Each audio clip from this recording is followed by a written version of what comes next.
魏老師、林老師、張會長、各位開業師、各位師兄師姐，晚上好。咁我係第19、20、21屆嘅學員林兆美。我原本身體係好差嘅，咁成日都唔願喐啊，唔想做嘢啊，個人行路就好似單泥咁，成日都唔願出街，成日都要喺屋企。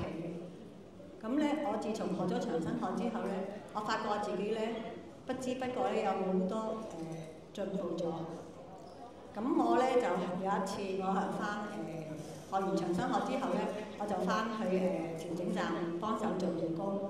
咁我就放咗學搭車翻屋企，喺街上就見到我細佬，我細佬就同我講：阿家姐，點解你而家行得咁快嘅？同以前真係天淵之別喎。咁我講，咁我心諗，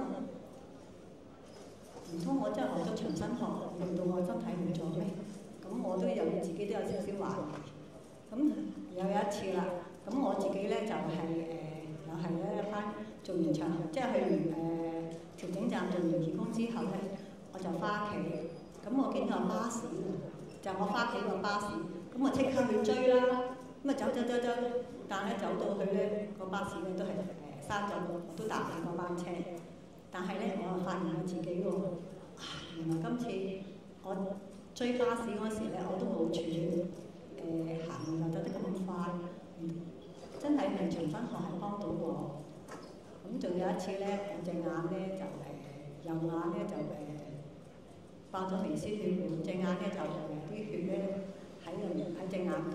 咁我就同我自己做調整，咁做咗一段時間，咁到晚上臨瞓之前又幫我自己做，咁第二朝起身嗰陣時隻眼好咗好多，咁我仍然係一樣幫咗我自己做咗1、2日到就好翻晒啦。咁我其實真係好多謝長生學，俾咗我咁多咁嘅好處，多謝魏老師，多謝林老師，多謝張會長，感恩你哋。